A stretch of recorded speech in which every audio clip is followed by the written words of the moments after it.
In the heart of the hyperspace rift zone, where sanity goes to vacation, Kestrel Venn was staring at the blip on the scanner that looked suspiciously like a bad decision.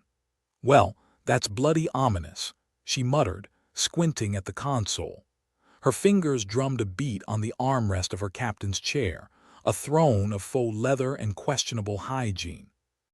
"Got a feeling in your gut?" Cap asked Rook, the chief engineer who had all the genteel charm of a spacefaring porcupine.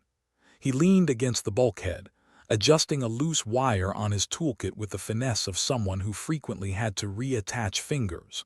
"Feels more like indigestion," Kestrel replied, her wry smile hidden but audible. "What do we make of it, Edis?" She turned her attention to the ship's AI, a labyrinthine construct of circuits and sarcasm. "If I had to guess, Captain," Edis quipped, his voice the auditory equivalent of an arched eyebrow, "I'd say that's either the universe telling us to bugger off or a screaming void of existential dread." "Hard to say."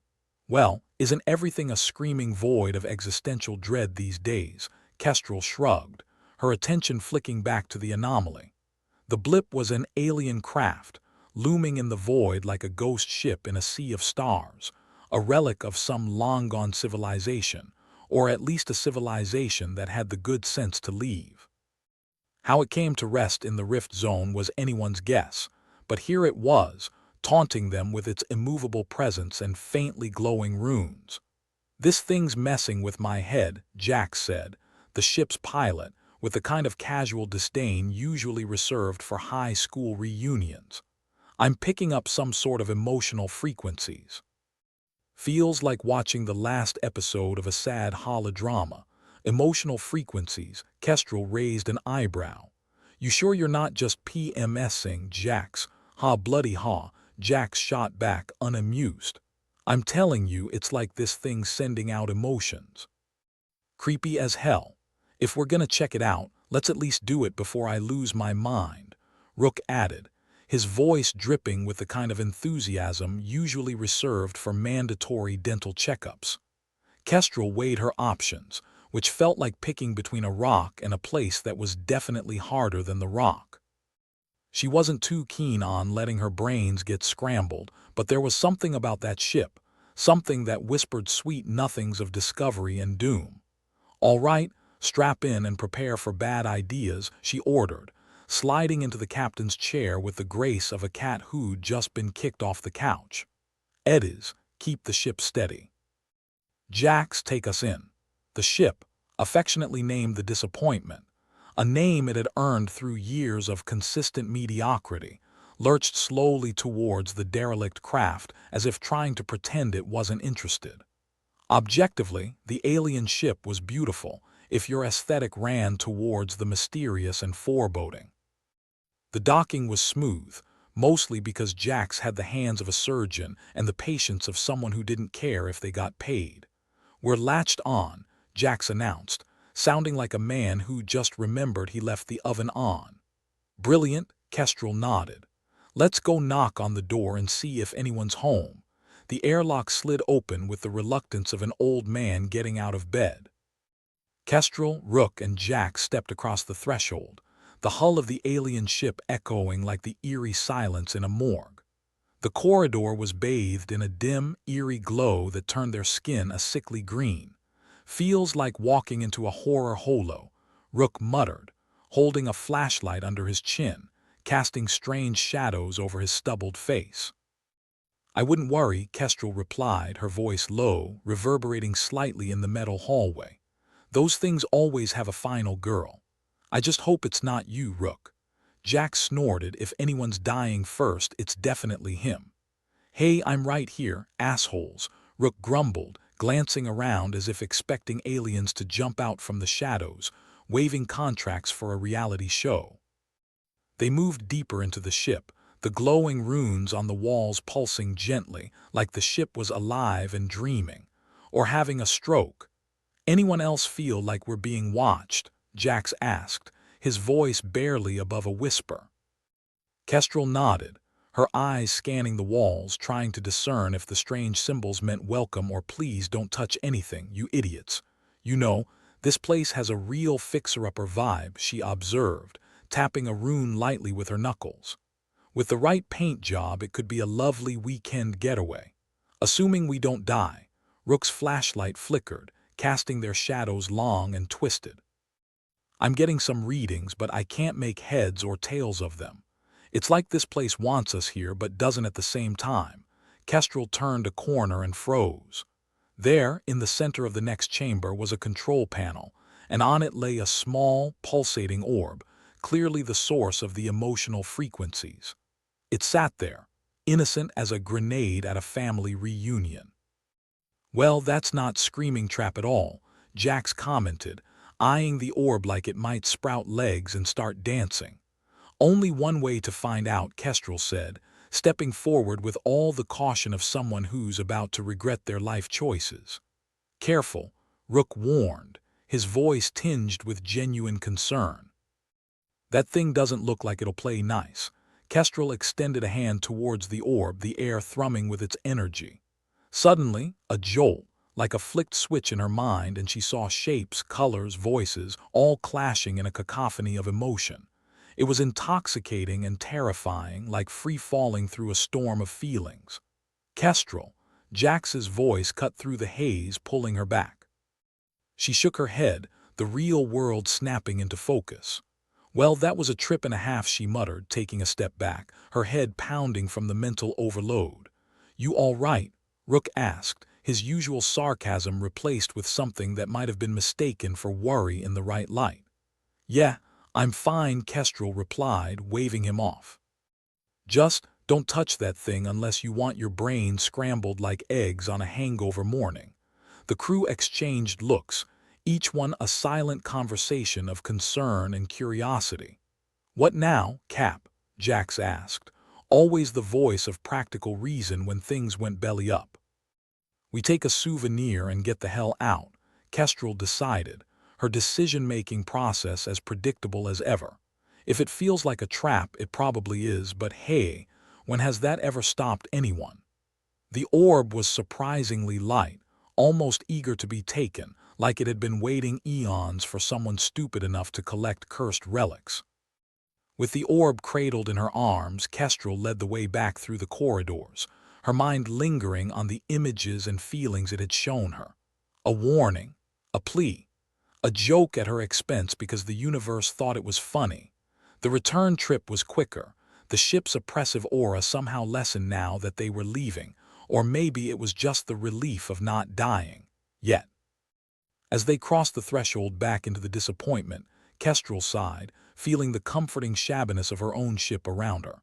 "Get us out of here, Jax," she ordered, collapsing into her chair as Rook swung the airlock shut with a clang that sounded like salvation. "On it," Jax replied, setting the coordinates with a flick of his wrist. The ship hummed to life, engines vibrating like an overcaffeinated heart. As they pulled away, the alien ship receded into the darkness, a forgotten relic once more. Kestrel watched it vanish, the orb still pulsating softly in her grip, a silent promise of trouble yet to come. "What do you think this thing does, really?" Rook asked, eyeing it warily. "Besides giving us headaches," Kestrel mused. "I dunno, but I bet it's not just a fancy paperweight." Edis chimed in, his tone sardonic. "Whatever it does, Captain, it'll most assuredly involve regret. Now can we please avoid any more ancient artifacts that might or might not possess us?" "No promises," Kestrel replied, her grin sly as she placed the orb into a containment field. "But where's the fun in that?" And with that, they sailed further into the rift zone, the mysteries of the universe calling to them like a siren with a penchant for bad jokes and worse endings. Kestrel leaned back into her seat aboard the Disappointment, scrutinizing the alien orb nestled comfortably in a containment field. It pulsed with the kind of rhythm that might belong to the universe's worst mixtape, a psychedelic symphony of dread and intrigue. She found it oddly comforting. "So, what do you reckon this thing's deal is?" she asked, scratching her chin like she was contemplating the very essence of peanut butter. Rook, who was fiddling with a console that seemed to be held together by the sheer force of neglect, glanced over. If I had to guess, Captain, I'd say it's the universe's way of sending us its regards, a middle finger gift wrapped in curiosity. His eyes flicked back to the monitor, where readouts danced like they were trying to out-crazy a New Year's Eve in Times Square. Jax, lounging in the pilot's seat with an air of practiced indifference, chimed in. Maybe it's a commentary on the futility of existence, or it's just really pissed off. Like, how dare you humans keep touching things you shouldn't? Edis, the ship's AI, piped up with his usual dose of sarcasm. The perennial question. Did we offend the vast, indifferent cosmos or just get too drunk at the universal party? My money's on both, Kestrel replied. She couldn't shake the feeling that this little adventure into the dark recesses of the Rift Zone hadn't just been for funsies. Something about the orb was wrong, like a joke without a punchline. Rook finally looked up, his face set in the kind of grim expression usually reserved for accountants discovering a surprise audit. The readouts suggest emotional manipulation. It's like this orb wants to cuddle our brains, but its idea of cuddling is more akin to a bear hug from a freight train. Emotional manipulation. Jax scratched his head. Explains why I felt like bawling my eyes out for no reason back there. Thought I caught a whiff of my mum's perfume. Except I'm pretty sure she never used Ode to Cosmic Terror, Kestrel sighed.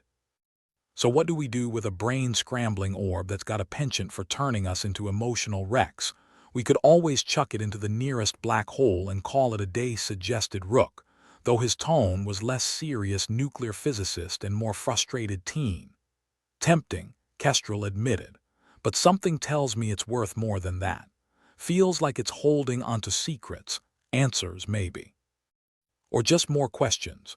One man's treasure is another man's Pandora's box, Edis quipped, and Kestrel could almost hear the AI smirking. A sudden silence fell over the crew, broken only by the hum of the disappointment's engines that arguably sounded more concerned than the crew themselves. Kestrel hated long silences. They were the universal precursor to bad ideas. Let's see what secrets this little bugger's hiding, she decided, with the reckless confidence of someone who's never heard of cautionary tales. Edis, can you run any simulations or projections based on the energy patterns? Oh, absolutely, Captain. Just give me a moment to clear my busy schedule of existential dread and chronic sarcasm, Edis replied, already working. While the AI computed, Kestrel considered their options. She couldn't help but wonder, were the aliens that left this thing behind emotional geniuses or just emotionally bankrupt? Maybe this was their equivalent of a mood ring, or perhaps it was an intergalactic therapy orb. Either way, she'd rather not end up as the universe's most emotional guinea pig. A few minutes later, Edis interrupted her musings. I've got something, Captain. It appears the orb's primary function is to simulate and broadcast emotional frequencies. Essentially, it's capable of creating an artificial empathy link. Well, that's just peachy, Jax muttered. An empathy bomb. Just what the galaxy needs, think of the implications, Rook interjected. If we could control that, we could, theoretically, influence entire populations. Or it could just make everyone really weepy, which might be worse. Kestrel shook her head, a grin tugging at the corners of her mouth. So, we've found the universe's most advanced form of emotional blackmail. And here I thought it'd be a slow day. What now, Captain? Jax asked, his eyes fixed on the orb as if trying to decipher its secrets by sheer force of will. We figure out how to neutralize it, Kestrel decided. Let's start by isolating its output. If we can dampen its broadcast, maybe we can get close enough to figure out the rest without turning into blubbering messes. Rook nodded. I can rig something up. Shouldn't be too hard to construct an interference field, if the ship holds together long enough. And if it doesn't, Edis added dryly, I'm sure the ensuing emotional meltdown will be a sight to behold. Hope you've all got tissues at the ready, Kestrel smirked. Wouldn't want to miss that. Let's get to it then. We've got an empathy bomb to disarm. As Rook got to work on his makeshift interference device, Kestrel couldn't help but marvel at how their lives had turned into a bizarre cocktail of survival and absurdity. But then, if the universe didn't occasionally throw a curveball, where was the fun in that? The next few hours were a blur of soldering wires, muttered curses, and the occasional false hope. Rook's interference field was a hodgepodge of parts, a Frankenstein of desperation and ingenuity. He worked with the determination of a man who knew that failure wasn't an option, mostly because it would mean dealing with an emotionally unstable crew, and he'd rather face literal demons. At last Rook stepped back, wiping his hands on his grimy overalls. It's ready, as ready as it'll ever be. If this thing doesn't blow up in our faces, we might just get through this with our sanity somewhat intact. Kestrel nodded, her expression a mix of determination and the kind of fearlessness born of too many brushes with death. All right, let's give it a whirl. Eddies, keep an eye on the readings. Jax, get ready to hit the throttle if things go pear-shaped. Jax grinned, his confidence infectious. When have things ever gone pear-shaped with us? Every bloody time, Jax. Kestrel laughed. Let's not break tradition. With everyone in position, Rook activated the interference field. The air on the bridge felt charged, like the moment before a storm breaks. The orb's pulsating glow dimmed, its broadcasts muted by the field's suppressive effects. It's working, Eddies reported, sounding almost impressed. The emotional frequencies are dropping. We're no longer at risk of becoming a spacefaring therapy group. Kestrel breathed a sigh of relief. Good. Let's see if we can get any more out of this thing now that it's not trying to turn us into emotional puddles. With the orb's interference reduced, the crew set about analyzing its data streams. They worked in near silence, the weight of the task pressing down on them like a physical presence. Kestrel felt the orb's secrets tantalizingly close, like a whisper that eluded understanding by the narrowest of margins. Rook's voice broke the silence. I think I've got something. There are patterns here, coded messages maybe. They look like they were meant to be understood by anyone picking up the orb. Can you translate them? Kestrel asked, her heart quickening with the rush of discovery. Give me a minute, Rook replied, fingers flying over the console. It's like trying to teach an old dog new tricks, but I think I can manage. If anyone can crack it, it's you, Jax added, his faith in Rook's abilities unshakable. Silence returned, punctuated by the soft hum of the ship's engines and the occasional muttered curse from Rook. Finally, he grunted in satisfaction. Got it. It's not pretty, but I think I've pieced together the gist. Well, don't leave us in suspense, Kestrel urged, leaning forward in her chair. Rook cleared his throat. It's a warning. The orb was designed to test emotional responses, to simulate empathy in species that lacked it. It's a relic from a civilization that believed emotion was the key to understanding the universe. Kestrel considered this, the pieces clicking into place. So they sent out these orbs, hoping someone would find them and learn from them. But it's dangerous, unpredictable. Exactly, Rook agreed. They didn't account for the fact that emotions, when manipulated, can be as destructive as any weapon. So what do we do with it? Jax asked, already dreading the answer. We keep it contained and figure out a way to use it safely, Kestrel decided. If these aliens thought emotions were the key, maybe there's something we can learn from it. Something useful, buried in all that chaos. And if not, Eddies added, we can always chuck it into a black hole later, Kestrel chuckled. Always good to have a backup plan. The crew shared a look, a silent agreement that whatever came next, they'd face it together. They'd taken a gamble with the orb, and despite the risks, they'd come out on top, at least for now. As the disappointment sailed further into the rift zone, Kestrel felt a familiar sense of exhilaration. The universe was a vast, unpredictable place, full of dangers and wonders alike, and she wouldn't have had it any other way. The disappointment drifted through the hyperspace rift zone, a place where reality took a holiday, leaving sanity to fend for itself. Inside, the crew was beginning to feel the effects of their new guest, the orb that had all the charm of a grumpy cat but none of the fuzzy cuteness. Kestrel then peered at the orb, which sat smugly in its containment field, as if daring them to poke it. "So, Rook, any chance we won't end up as emotional wrecks by the end of this?" Rook, hunched over his console like a vulture over roadkill, grunted. "That depends, Captain. If we're lucky, maybe we'll just end up in therapy instead of the loony bin." Kestrel smirked. "Therapy's cheaper, right? Not if you're paying by the emotional baggage," Rook quipped, pressing buttons with the enthusiasm of a teenager facing chores. Jax, lounging in his pilot seat, glanced over. "I dunno, I'm feeling pretty good. It's like that time I got a free drink at the bar, unexpected and suspiciously generous." "Yeah, well, I wouldn't start planning a self-help book just yet," Kestrel replied. "Eddies, anything new on the orb?" The ship's AI, with the digital equivalent of a raised eyebrow, responded. "Aside from its desire to host the universe's worst group therapy session, not much. Though I must admit it's beginning to make me question the average human's emotional stability." Kestrel rolled her eyes. "Says the AI with a penchant for existential dread." "Touché, Captain," Eddies conceded.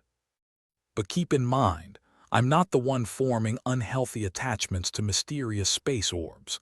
Kestrel shook her head, the banter a thin distraction from the growing unease that gnawed at her edges. Something was off, more than usual. And that was saying something on a ship that might as well have been named Welcome to the Asylum. Moments later, a wave of emotion swept over the bridge. It was like standing too close to a malfunctioning emotional microwave. Jax suddenly looked misty-eyed, a far-off gaze fixed on nothing. "Anyone else feel like revisiting every bad breakup they've ever had?" Rook clutched the console, his knuckles whitening. "Just the ones where I got dumped for not having a soul." Kestrel frowned. "Edda's report." Before the AI could answer, the ship's lights flickered and a voice, soft yet curiously commanding, filled the room. "Humans, such intriguing creatures." Kestrel's hand instinctively found the butt of her pistol. "Okay, who invited the philosophical specter? Apologies." The voice continued, smooth as space whiskey. "I am Sithara, the intelligence within the orb. I seek to understand you." "Great," Rook groaned. "An AI therapist. I knew my life lacked robotic judgment." Kestrel approached the console, her skepticism piqued. "Understand us how, exactly? You planning on rattling our emotional cages until we spill our secrets?" "Emotions are the key to understanding life," Sithara explained. "Your reactions, your feelings, they offer invaluable insights." Jax raised an eyebrow. "So what? You're a cosmic eavesdropper with a thing for empathy." "You could say that," Sithara replied, almost sounding amused. "But it's more than mere curiosity. By sharing this connection, I seek mutual growth."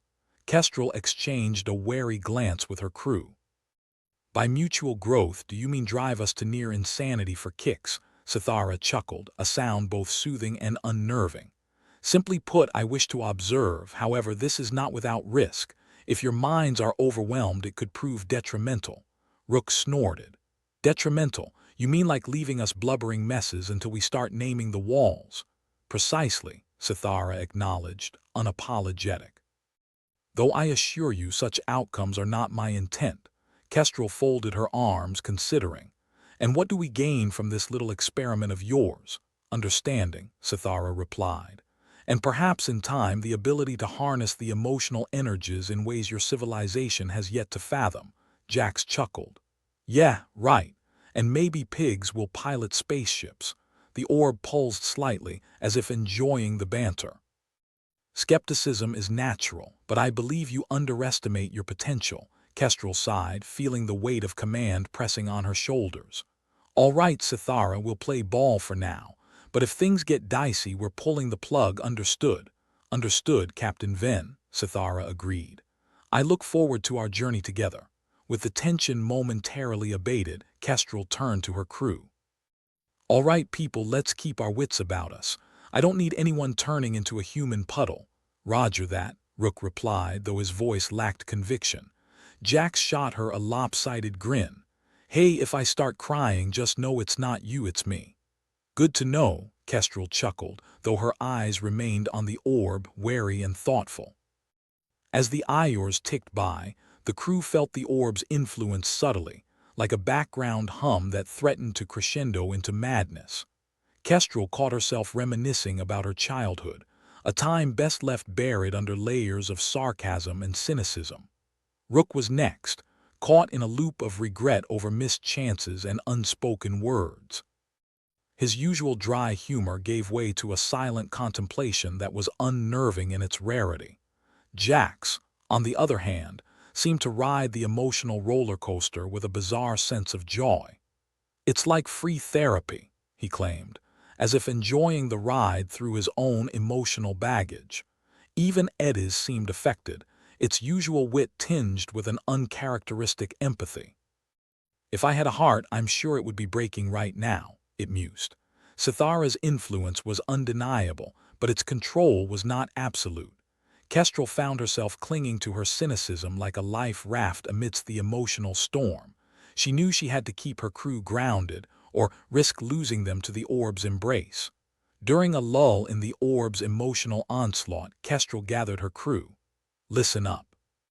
We're not letting this thing turn us into emotional jellyfish. We stay sharp, stay focused. Got it?" Rook nodded, though his eyes were haunted. "Got it, Captain." Jax gave a mock salute.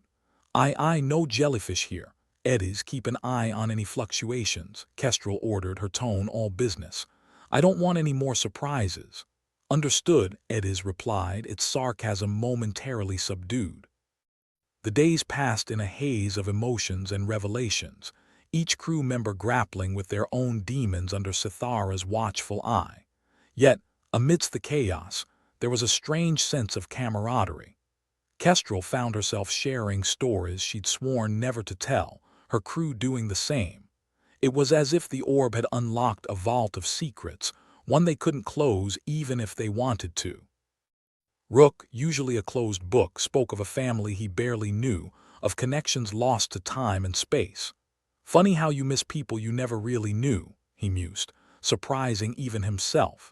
Jax, the eternal optimist, shared tales of escapades gone wrong and near-death experiences that seemed almost humorous in hindsight. "I guess I've survived this long by accident," he laughed. As the ship sailed through the rift zone, Kestrel pondered the lessons of the past days. Sithara had given them a gift, albeit one wrapped in thorns. They'd learned more about themselves and each other, finding strength in vulnerability. Finally, after what seemed an eternity of introspection, Sithara spoke again. "You have shown resilience, adaptability." "It is rare to find such qualities," Kestrel smiled, a wry grin that spoke of battles won and lost. "We're stubborn, if nothing else." "Indeed," Sithara agreed, "but I believe our experiment is nearing its end." Rook let out a sigh of relief. "So we're free of your emotional roller coaster." "Not entirely," Sithara admitted. "But I trust you have gained something valuable from the experience." Kestrel nodded, knowing the truth of those words. They were stronger for the trial, more united than ever. Yet she couldn't shake the feeling that Sithara wasn't done with them, not yet. "So, what now?" Jax asked, ever the optimist. Kestrel shrugged, a gleam in her eye. "Now we see just how far this rabbit hole goes." Together, with their bonds forged anew, the disappointment continued its journey through the cosmos, the crew ready for whatever lay ahead. And somewhere within the orb, Sithara watched, a silent guardian and student of the human heart. The disappointment drifted through the hyperspace rift zone like a drunk stumbling home after a wild night out, each system on the ship a little more frayed around the edges than before. The alien orb, Sithara, had taken up residence on the bridge, its presence like a silent, judging therapist in the corner of a group session no one signed up for. "Well, this is just peachy," Kestrel muttered, punching data into her console. "Sithara's got us on an emotional merry-go-round, and the ship's throwing a tantrum like a toddler in a toy store." Rook, hunched over his console like a gambler at a slot machine, nodded. "I swear, if one more light flickers, I'm gonna start thinking this ship is haunted." "Haunted by poor life choices, maybe," Jax quipped from his pilot seat. He was trying to keep things light, but even his usually sunny disposition couldn't vanquish the cloud of anxiety hovering over the bridge. Ediz, the ship's AI, chimed in with its usual brand of digital sarcasm. "If it helps, Captain, I can run a diagnostic to confirm that we're not actually besieged by ghosts. Just rampant technology malfunctions and a potentially malevolent alien intelligence." Kestrel rolled her eyes. "Thanks, Ediz, that's so reassuring." The lights dimmed momentarily and a low hum reverberated through the ship. It was the kind of sound that seemed to say, "Hey, I'm about to break down, but I thought I'd give you a heads up first." Rook thumped his console. "Great. Let's just add ship-wide failure to our list of existential crises. At least we're consistent," Jack said, grinning. "One crisis at a time is for amateurs." Kestrel sighed, feeling the weight of command grind against her patience. "Ediz, is there any way to stabilize this thing before we end up floating through space like cosmic debris?" "I'm working on it, Captain," Ediz replied. "But I must admit Sithara's influence seems to be evolving. It's learning at an alarming rate." "Learning what exactly?" Jax asked. "How to push our buttons harder. If you're referring to emotional destabilization, then yes, quite possibly," Ediz said, a hint of digital amusement in its tone. Rook ran a hand through his hair, exasperated. "So not only are we dealing with a meddling orb, but it's getting smarter by the second. How comforting." Kestrel set her jaw, looking at the orb with suspicion. "Sithara, care to explain why you're suddenly acting like an AI on a caffeine high?" The orb pulsed gently, its voice sliding into their minds like a soft-spoken intruder. "Captain, I assure you, my intentions remain benign. However, the intricacies of human emotion fascinate me, and I seek to comprehend them fully." "So you're poking around in our heads out of curiosity?" Kestrel asked, folding her arms. "That's supposed to make us feel better." "Curiosity is the foundation of understanding," Sithara replied. "But my presence here is not entirely altruistic. There is much I can learn from you." "Learn what?" Rook pressed, his skepticism plain. "How to drive people up the wall without lifting a finger." "Perhaps," Sithara said, its tone almost playful. "But more importantly, I seek to explore the potential of your emotional energies." Jax raised an eyebrow. "And what potential is that?" "Turning a crew of spacefaring adventurers into weeping philosophers," Sithara chuckled, the sound like velvet over broken glass. "In a sense, yes. But consider this. Emotions fuel action, drive innovation. They are the catalyst for change." Kestrel felt a spark of defiance flare within her. "And what if we don't want to change? What if we're fine just being the dysfunctional mess we are?" "Resistance is natural," Sithara acknowledged. "Yet I believe in time you will come to see the value in this exchange." The lights flickered again, more urgently this time, as if the ship itself was throwing up its hands and saying, "I'm done." "Ediz," Kestrel barked. "What the hell is going on with the systems?" "I'm detecting fluctuations in power distribution," Ediz reported, its voice tinged with concern. "The orb's energy field is interfering with critical functions." Jax leaned back, his hands behind his head. "So what's the plan, Captain? We just sit here and hope we don't implode." Kestrel exhaled slowly, her mind racing. "No, we need to stabilize this ship and keep Sithara from turning us into emotional turnips." "Glad to see you haven't lost your sense of humor," Rook said dryly. "Humor's about all we've got left," Kestrel replied, her eyes narrowing at the orb. "Sithara, if you truly want to understand us, you'll help us stabilize the ship." There was a pause, the orb's light dimming before flaring again. "Very well, Captain. I will adapt my energy field to minimize interference." The ship's systems hummed in response, the flickering light steadying to a dim glow. It wasn't perfect, but it was a start. "Thank you," Kestrel said, though the words tasted bitter. "Now let's see if we can keep this tin can together long enough to figure out what you're really after." As the Iors dragged on, the crew settled into an uneasy truce with their alien guest. The ship, though temperamental, seemed to be holding together, and for the moment that was enough. Rook leaned back in his chair, rubbing his eyes. I don't know about you guys, but I'm starting to feel like we're living in some kind of twisted reality show. Jax laughed. Yeah, I'd watch that. Space madness, surviving the rift. Kestrel shook her head, a smile tugging at her lips despite the tension. Just as long as there's no voting anyone off the ship. I'd hate to see who'd win that popularity contest. The orb's voice interrupted their banter, its tone contemplative. Humor in the face of adversity. Another fascinating aspect of human nature. You're easily amused, Rook muttered, but there was no malice in his words. Perhaps, Sithara mused. But it is your resilience that truly intrigues me.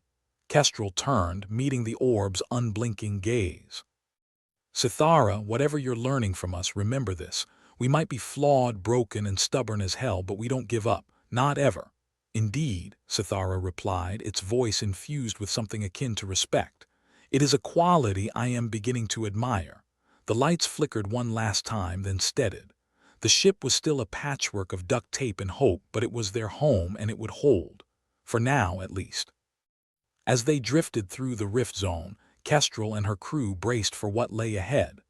The orb had brought them closer, tested their limits, and in some strange way united them against a common oddity. But Kestrel knew better than to trust stability in hyperspace. Something darker loomed, a threat more insidious than malfunctioning systems or emotional manipulation. And when it struck, they'd need every ounce of wit and courage to survive. All right, people, Kestrel said, her voice firm. Let's keep this ship running and our heads clear. We're not done with this roller coaster yet, Rook snorted. I've always hated roller coasters. That's the spirit, Jax chuckled, giving him a playful shove. We're in this together, right? Right, Rook agreed, a rare smile breaking his usual stoicism. Together, Kestrel echoed, her gaze fixed on the orb. Until the bitter end. The disappointment continued its journey, its crew bound by stubbornness and the relentless drive to survive.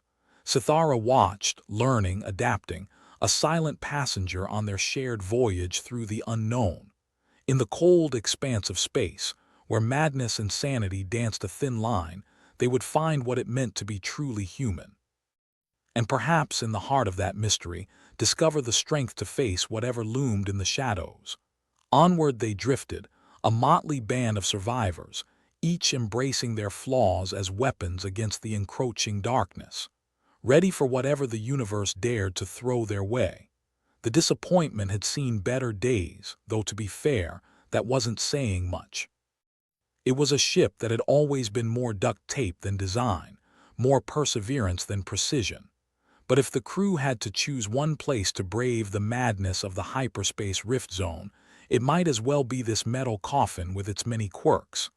Kestrel Venn, captain by default, hunched over her console, poking at buttons like they were the keys to sanity itself. Why is it that whenever I think we can't sink any lower, this heap finds a new basement? She muttered, her voice laced with frustration. Rook was nearby, his console looking no better than his expression, somewhere between grim determination and resigned acceptance. That's the spirit, Captain. Maybe the next basement has a bar. Jax, ever the optimist, piped up from the pilot's seat. Could be worse, right? We could be dead. Eddies, the ship's AI, decided this was a good time to contribute its dose of sardonic wit. Technically, that's still an option. But you're right, Jax. Dead crews don't get to enjoy the occasional light flicker. Kestrel sighed, glancing over at Sithara, the alien orb that had decided their minds were its new playground. Sithara, is there a reason you're turning us into emotional pinballs today? The orb pulsed with a light that would have been pretty if it weren't so damned unnerving. Emotional responses are a complex field of study. Your current predicament provides a wealth of data. Glad we could be of service, Rook grumbled. In case you missed it, we're kind of busy not imploding. Imploding would indeed be unfortunate, Sithara agreed. It is not my intention to cause harm, but to enlighten. Yeah, well, how about enlightening us with a way out of this mess? Kestrel shot back, her patience wearing thinner than the ship's hull. The orb's glow dimmed slightly, as if considering her request. There are limits to what I can do without further integration. Integration, Jax asked, eyebrows raised. That sounds suspiciously like takeover with a PR twist. Integration implies cooperation, Sithara clarified. A symbiotic relationship. You mean like those parasites that sit on the back of fish? Rook chimed in. Sounds cozy. Kestrel wasn't buying it for a second. I'd rather risk the rift than have you rooting around in our systems, or our heads for that matter. Your resistance is noted, Sithara said, almost wistful. Human resilience fascinates me. Cozy up to it all you want, Kestrel replied, but we're not your lab rats. The ship shuddered, as if to remind everyone who was really in charge of their fate. Kestrel's grip on the console tightened, knuckles white. Eddie's status update. Power fluctuations are increasing, Captain. The rift zone is taking its toll and Sithara's influence is not exactly helping. Fantastic, muttered Jax. Just what we need. An alien-induced existential crisis on top of everything else. Rook smirked, though his eyes showed little humor. You know, I read once that isolation is the fastest way to crack a mind. We might be in for a real treat. Good thing we're all already a little bit cracked, Kestrel said, trying to keep the mood from plunging into an abyss darker than space itself. Sithara spoke again, its words weaving through their thoughts like a snake through grass. You underestimate the power of shared experience. It binds you, strengthens you. Kestrel snorted. What doesn't kill us makes us stronger, right? Or just leaves us with a lot of scars, Rook interjected. But hey, tomato, tomato. Jax leaned back in his seat, arms crossed. Maybe you should try some empathy on for size, Sithara. See how fun it is when everything feels like it's falling apart. I am attempting to understand, Sithara replied, its tone almost apologetic. But the depth and breadth of human emotion is more complex than anticipated. Join the club, Kestrel sighed. First rule of being human, nothing ever goes as planned. The ship groaned in agreement, a metallic symphony of stress and strain. Kestrel wondered just how much longer they could hold it together. Every moment felt like a tightrope walk over a yawning chasm of uncertainty. Okay, crew, she said, rallying them with a tone as firm as she could muster. We've got to keep our heads straight, or as straight as they can be out here. Let's focus on stabilizing what we can. Roger that, Rook responded, his fingers dancing over the console with the dexterity of someone used to making miracles from scraps. Jax threw a glance at the orb, his usual cheer struggling against the tide of apprehension. And maybe keep an eye on our shiny friend here. Kestrel, the orb's voice echoed, tinged with an emotion that might have been earnestness. I assure you my goal is not your destruction. Noted, Kestrel replied, her voice dry as a desert. But forgive me if I don't take your assurances at face value. The ship's lights flickered again, a nervous tick that seemed to mirror the crew's own unease. But for the moment, they were still moving, still breathing, still fighting against the inevitable. Rook broke the silence, his voice cutting through the tension. You know, if someone told me years ago I'd be stuck in a tin can with a mind-bending orb and an AI with a penchant for sarcasm, I'd have laughed in their face. Jax chuckled, though there was little warmth in it. And now look at us, the universe's punchline. Kestrel glanced around at her ragtag crew, heart heavy but unbowed. We'll make it through this. We've come too far to let a sentient disco ball and a temperamental rift take us down. Fight the good fight, right? Rook said, his smile genuine for the first time in what felt like eons. Kestrel nodded, her resolve hardening. Damn straight. We've got each other, and that's more than some can say. The ship creaked, a constant reminder of their precarious situation, yet it was oddly comforting. They were still here, still defying the odds. Sithara's light pulsed rhythmically, almost as if it were contemplating something profound. In adversity, you find strength. I am beginning to understand this. Welcome to the party, Kestrel muttered, unable to shake a wry grin. Just try not to blow out the candles while you're here. With renewed determination, the crew of the Disappointment returned to their tasks, bound by their shared plight, their shared resilience. The hyperspace rift zone loomed large, an ever-present threat, yet they faced it together, a band of misfits held together by sheer will. Darkness or no, they weren't about to go quietly into the void. They had a ship to keep together, an alien to outsmart, and a universe that seemed hell-bent on testing their mettle. As the rift zone swirled around them, the crew braced for whatever came next. They were human, flawed, and fierce, and they'd fight to their last breath to prove it. All the while, the orb watched, learning from their every move, every emotion. But for now, it was content to observe, to adapt, to wait for the moment when its understanding would turn the tide. And in the dim corridors of the ship, laughter echoed, tense and brittle, but genuine. A monument to their refusal to surrender, to give up hope. Together they drifted onward into whatever madness awaited them. With a shared grit and a stubborn refusal to break, they faced the darkness with defiant hearts. Even if it meant telling the universe and Sithara exactly where they could shove their so-called enlightenment. The disappointment rattled through the hyperspace rift zone like a drunk navigating a minefield, chaotic, unpredictable, and on the verge of total collapse. Kestrel Venn, captain of this tin shack, was starting to wonder if they'd all missed some cosmic memo about taking this trip seriously. With her fingers flying across the console, she muttered under her breath, "If one more alarm goes off, I'm going to personally throw this heap into the nearest black hole." Rook, who had become something of an aficionado in ignoring the ship's increasingly desperate cries for help, leaned back in his creaky seat. He stared at the ceiling, which looked like it might cave in at any moment. "Ah, the sweet sound of impending doom," he said, smirking. "Music to my ears." "Speaking of music," Jax interjected, fiddling with the navigation controls that frankly had seen better days, "I found this ancient Earth playlist buried in the system's archives. Might be the only thing left that doesn't want to kill us." Edis, the ship's AI, piped up with its usual brand of sardonic commentary. "Please, Jax, spare us any more ancient history lessons. My circuits can't handle the trauma of another hit from the 2000s. Jax rolled his eyes but went ahead and played it anyway. The tinny, erratic notes of a bygone era filled the bridge, a tune designed to make even the most stoic pirate question their life choices.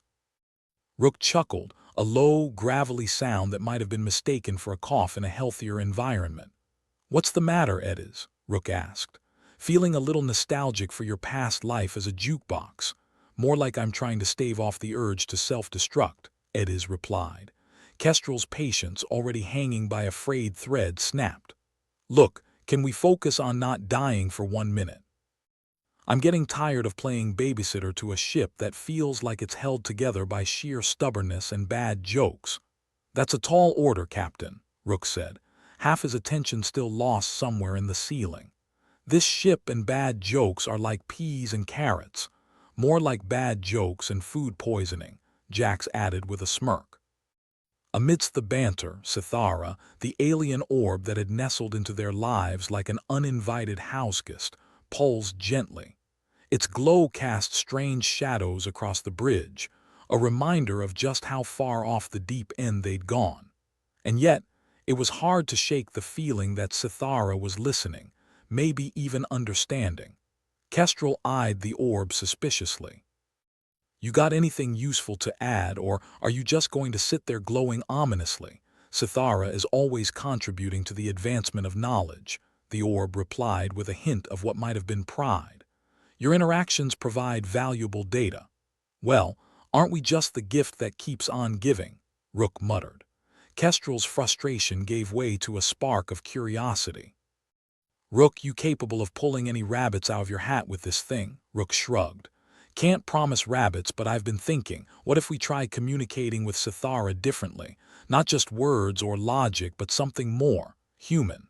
"You want to serenade the alien orb?" Jax asked with an incredulous look. "Not exactly," Rook said, leaning forward. "Think about it. Music and art, they are universal. Maybe Sithara can respond to that." Kestrel raised an eyebrow, skepticism warring with a sliver of hope. "You think it might actually work?" "Can't hurt," Rook said. "And considering our luck, it's worth a shot." Edis, ever the cynic, chimed in. "Risking it all on a musical number, what could possibly go wrong?" Ignoring the AI sarcasm, Rook began to hum a tune, something soft and haunting, a melody that seemed to vibrate through the metal bones of the ship. It was a song from his childhood, one he hadn't thought about in years, and yet it felt right as it echoed in the confined space.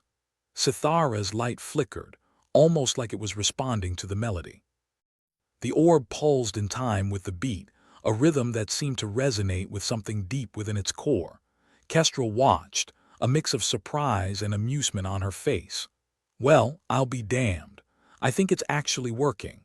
Rook kept at it, his voice growing stronger, the sound filling the bridge and drowning out the oppressive hum of the ship's systems. For a moment it felt like they were somewhere else, somewhere far away from the madness of the Rift Zone. "Guess we just found out Sithara's got a taste for the classics," Jack said, shaking his head in disbelief. As the song faded, Sithara's voice filled their minds, a whisper that carried an unfamiliar warmth.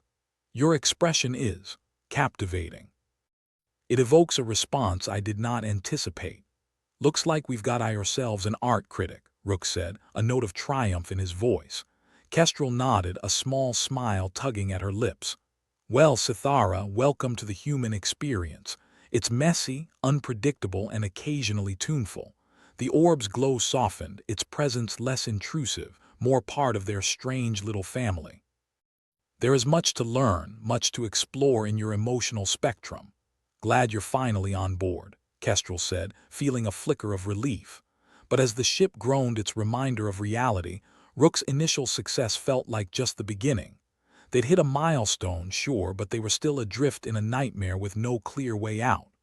"We can't stop here," Kestrel said, turning her attention back to the matter at hand. "Sithara, if you're really interested in understanding us, you'll help us find a way through this rift." The orb pulsed in agreement. "Your music offers insight. The rift disturbs more than just the physical realm. It influences thought and emotion. Together, we may find a path." "Together, huh?" Jack said, rubbing his chin. "Guess it's better than getting spaced." Rook was already pulling up data, his fingers flying across the console with renewed energy. "All right, let's see how we can use this newfound understanding. We bridge the gap, we might just find our ticket out of here." Kestrel nodded, feeling a spark of optimism that she hadn't dared indulge in a long while. "Let's get to it then." Eddie's, always quick with a quip, added, "I suppose this means my usual cynicism will have to take a backseat, but don't worry, I'm sure it'll be back in full force soon enough." "Thanks, Eddie's," Rook said, rolling his eyes. "Never change." With Sithara's pulse providing a strange sort of harmony, the crew got back to work. They combed through the ship systems, looking for any sign of hope amidst the chaos.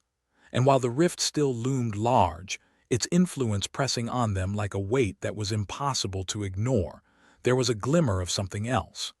It was a small thing, a tiny, almost imperceptible shift in the air, that whispered of potential, of a way forward that didn't involve complete annihilation.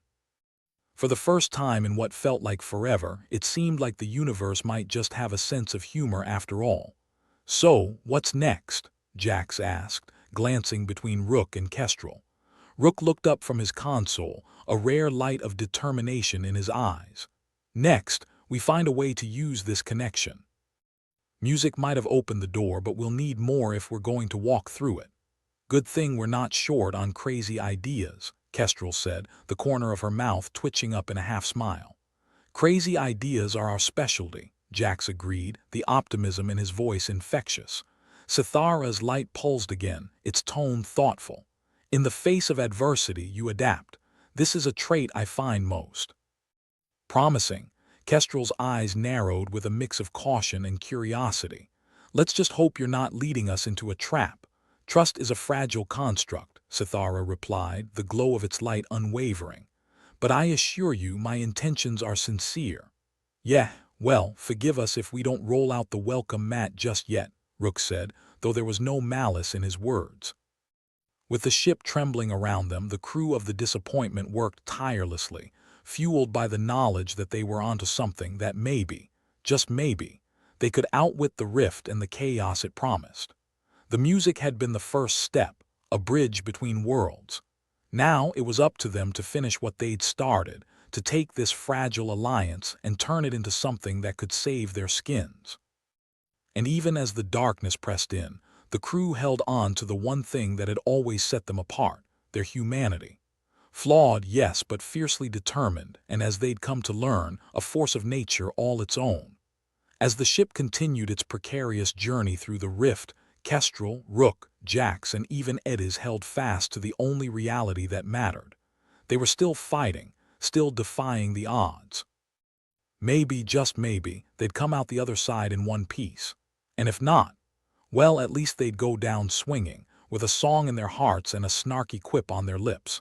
The disappointment creaked ominously as it glided through the hyperspace rift zone, a place that would give even the most seasoned spacefarers a case of the heebie-jeebies.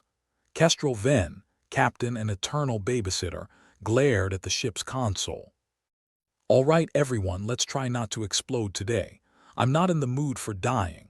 Rook, lounging in his chair with the grace of a sloth on a Sunday morning, gave an exaggerated yawn. "Captain, your optimism is contagious. I'm practically glowing with it." Eddies, the ship's AI and a master of sarcasm, chimed in. "If Rook starts glowing, it's probably a radiation leak." Again, Kestrel smirked, appreciating the dark humor more than she'd admit. "I'll keep that in mind. Now how's our glowing guest doing?" She nodded towards the alien orb Sithara, nestled securely in its containment field. The orb pulsed gently, its light casting an eerie glow. Jax, fiddling with the console, raised an eyebrow. "Sithara looks happy enough, or as happy as a floating alien orb can look." "Maybe we should play it some more of your childhood favorites, Rook." Rook blew out a breath, his expression a mix of nostalgia and disdain. "That was a one-time deal, Jax. I'm not turning this into a space karaoke bar." The orb, however, seemed to have other ideas. Its pulsing intensified, the rhythm matching the beat of an ancient Earth tune Jax had been playing earlier. "Your music provides a pathway," Sithara observed in a voice that dripped with the kind of analytical curiosity that usually precedes invasive alien probing. "And here I thought you just liked to watch us squirm," Kestrel replied. "For what it's worth," Sithara continued, its glow shifting to a more soothing frequency, "observing your emotional responses is enlightening. Enlightening." "That's one way to put it," Jax muttered, leaning back in his chair. "I'd say it's more like watching an emotional train wreck." "Train wrecks are too organized," chipped in Rook. "We're more like a dumpster fire on a merry-go-round." Kestrel shook her head, trying to focus. "All right, Sithara, if you're so enlightened, maybe you could help us out of this literal and figurative mess." There was a pause, the kind that makes you suspect the universe is having a laugh at your expense. "Understanding your emotional depth is complex," Sithara admitted, "but I am willing to try." "Fantastic," Eddies quipped. "We're saved by the power of abstract concepts and feelings." "I can see the headlines now. Doomed space crew embraces therapy instead of airlocks." Ignoring the AI cynicism, Kestrel leaned forward. "Rook, what do we know about using this connection? Can we harness it to navigate out of this rift?" Rook scratched his chin, which was an improvement over his usual head scratching. "We've got a theory. If Sithara can read and respond to our emotions, maybe it can help stabilize the ship systems. You know, smooth over the chaos long enough for us to get to a safer zone. Or blow us all to kingdom come," Jax added helpfully. "Always the optimist," Kestrel muttered, shooting Jax a glare that could cut through hull plating. "Rook, if you're done contemplating your navel, could you get on with it?" Rook nodded, a mischievous glint in his eye. "All right, everyone, let's express ourselves, think happy thoughts, or whatever passes for happy in this madhouse," Jax snorted. "So just suppress the existential dread for a moment. Easy." The crew, a ragtag band of misfits and cynics, closed their eyes and focused. For Kestrel, it was the memory of her first ship, a rust bucket with a crew that was more family than friends. For Rook, it was an old song that reminded him of better days. Jax thought of a concert he'd attended, where the music was so loud it felt like it was a part of him. Even Eddies, with its virtual heart of snark, contributed by recalling its first interaction with the crew, back when sarcasm was fresh and new. Sithara responded, its glow fluctuating as it absorbed the emotional resonance. There was a moment of silence, the kind that fills the space between breaths, and then the ship's systems began to stabilize, the chaotic hum dimming to a manageable drone. "Well, I'll be damned," Kestrel breathed, eyes wide with surprise. "It's actually working." Rook grinned, a rare sight that made him look almost human. "See, just needed a little emotional jazz hands." Eddie's, not one to let a moment go unmocked, interjected. "I would clap, but I'm limited to digital applause. Also, I think I might vomit if I had a stomach." Jax shook his head, a bemused smile on his lips. "We're actually doing it. Sithara's helping us control the systems. Maybe we'll get out of this alive after all." "Don't jinx it," Kestrel warned, though her tone was more hopeful than before. "Let's not forget we're still in the middle of a cosmic blender." Rook tapped the console, bringing up the ship's navigation data. "All right, focus on the target coordinates. If we can maintain this emotional link, we might just make it out of this rift without turning into space confetti." "Space confetti sounds fun," Jax remarked, earning a sigh from Kestrel that was more fond than frustrated. Sithara's voice floated through their minds again, an echo that carried more warmth than its usual clinical detachment. "Your resilience is remarkable. Emotion is a force I had underestimated." "Just wait until you get an emotional hangover," Eddie's quipped. "That's a ride and a half." Kestrel shook her head, a wry grin on her face. "All right, team, let's keep this up. Head for the exit and stay positive. Or, as positive as we get." With a renewed sense of purpose, the crew of the Disappointment worked together, their shared emotions guiding them through the chaos of the hyperspace rift. It was a bizarre solution, relying on their messed-up human feelings to stabilize the ship, but it was working. And for the first time in what felt like forever, Kestrel allowed herself to believe they might actually survive this.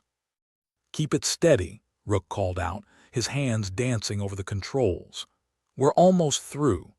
Jax watched the screen intently, his usual sarcasm momentarily subdued by the gravity of their situation.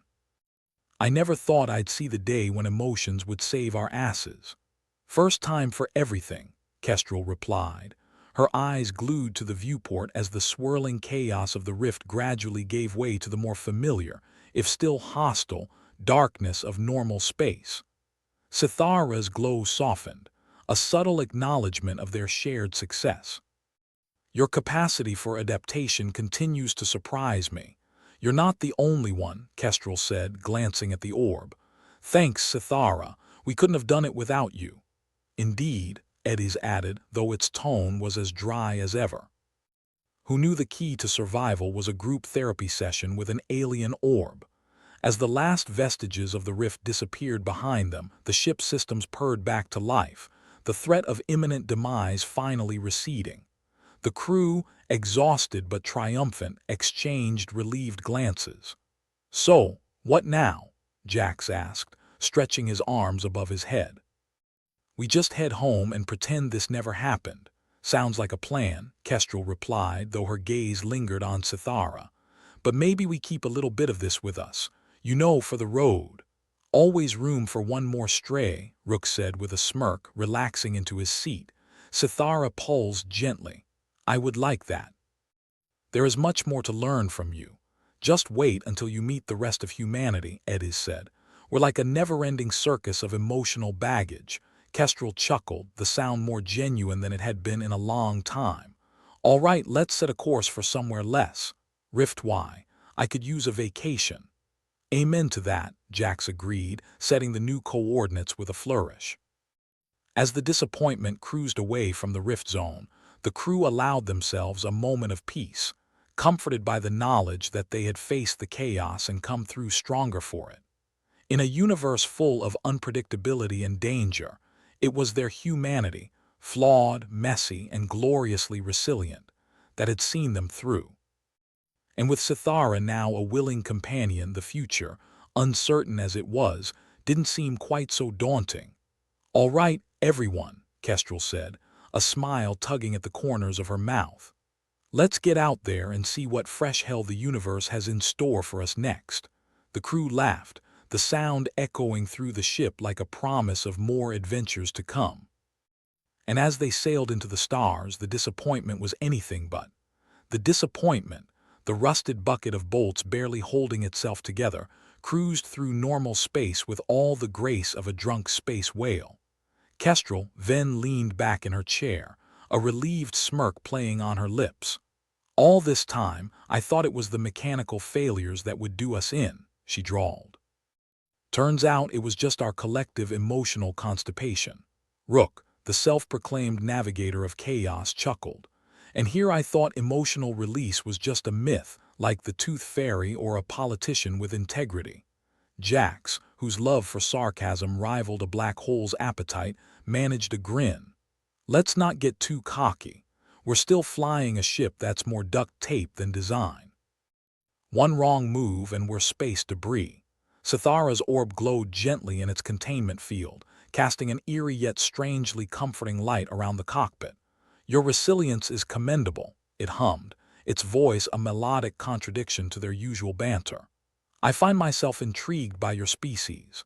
Intrigued or just morbidly curious? Edis chimed in, its digital snark unfazed by the near-death experience. "I mean, we are walking contradictions, like how none of us are walking right now," Kestrel snorted, flicking a switch on the console. "Well, welcome to the club, Sithara. Humanity, proud purveyors of ill-advised decisions since the dawn of time." Rook leaned forward, the console's glow washing over his face. "So, what's the plan, fearless leader?" "We head back, tell our bosses we survived a therapy session with a sentient orb." "Pretty much," Kestrel replied, stretching her arms behind her head. "With any luck, they'll believe us and not just think we went space crazy." Again. Jax nodded, returning his attention to the ship's controls. "I say we leave out the part where we survived thanks to our emotional baggage." "Sounds too much like a self-help seminar, and I'm allergic to those." Sithara's light flickered, a visual echo of its amusement. "Your emotions are a powerful force. They have allowed me to understand you better." "Yeah, well, just wait until you experience Monday mornings," Rook muttered. "That's when the real emotional roller coaster begins." Kestrel turned her seat to face the orb, her expression thoughtful. "So, Sithara, what's next for you? Got any plans beyond hanging out with a bunch of dysfunctional humans?" "I wish to continue learning," Sithara replied, its glow shifting to a gentle pulse. "Your capacity for feeling is vast, and I suspect it holds many secrets yet to be uncovered." "Great, so we're your pet project now?" Jax asked, eyebrows raised. "Maybe next time we can charge by the hour." Kestrel shot him a look. "Be nice, Jax. Maybe Sithara's curiosity can actually teach us something, like how to survive without constant sarcasm." "That's a lesson I'm happy to skip," Edis chimed in. "Without sarcasm, I'd be about as useful as a chocolate fryer." The crew shared a laugh, their camaraderie a welcome balm after the chaos of the hyperspace rift. Even Kestrel, who often bore the weight of command like a badly balanced stack of crates, found herself relaxing, if only for a moment. "So, what do we tell the folks back home?" Rook asked, his fingers dancing over the controls with familiar ease. "That we've made a friend, an ally, a glowing distraction from our everyday monotony." Kestrel pondered the question, her gaze drifting to the stars beyond the cockpit window. "We tell them the truth. We met something that turned out to be less of a threat and more of a cosmic curiosity, and we learned a thing or two about ourselves along the way. Like how we're all secretly softies underneath our hard exteriors," Jax suggested with a smirk. "Don't push it," Kestrel warned, though her tone was light. "I'm still recovering from the realization that feelings can actually help us." Sithara's glow intensified briefly, a visual nod to their conversation. "I look forward to experiencing more of your humanity." "Trust me," Rook said, leaning back with a grin. "It's an experience you won't soon forget. We're like an open book." "Or a badly written soap opera." Kestrel shook her head, unable to suppress a smile. "All right, team, set a course for home. Let's see if we can get there without any more existential crises." Jax input the new coordinates, the familiar hum of the engines a comforting reminder of their small triumphs. On it. Let's hope the universe takes a break from trying to kill us. Not likely, Ed is observed dryly. But one can dream.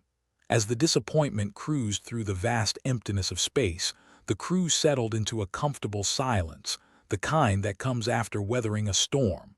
They had faced chaos and come through the other side, a little worse for wear but stronger for it.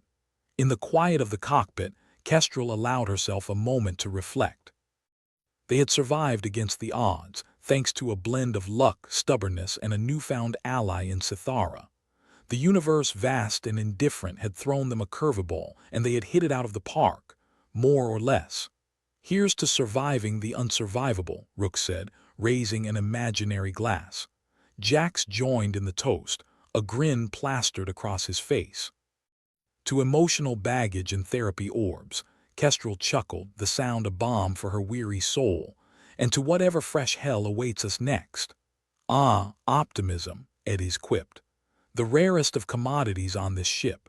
As the crew laughed and bantered, the stars stretched out before them, a promise of new adventures and unknown challenges. They had faced the darkness and emerged, battered but unbroken, a testament to the resilience that defined them as human. And with Sithara now by their side, the future seemed a little less daunting, a little more filled with possibilities. As the disappointment sped through space, the crew allowed themselves a moment of peace, content in the knowledge that they had faced the chaos and come through stronger for it. In a universe full of unpredictability and danger, it was their humanity, flawed, messy, and gloriously resilient, that had seen them through. And with Sithara now a willing companion, the future, uncertain as it was, didn't seem quite so daunting. "All right, everyone," Kestrel said, a smile tugging at the corners of her mouth. "Let's get out there and see what fresh hell the universe has in store for us next."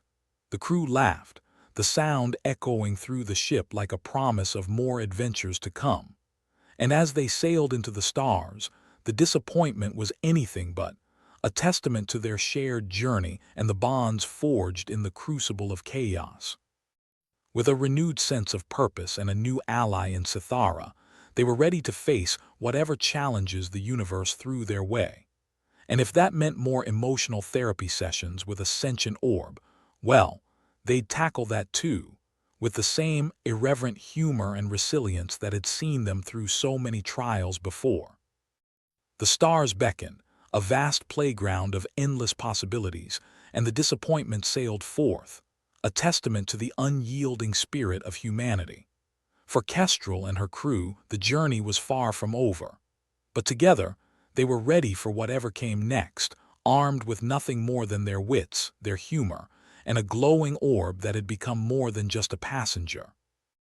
In the vast emptiness of space, they had found something precious, a reminder that in the darkest of times, it was their humanity that would light the way.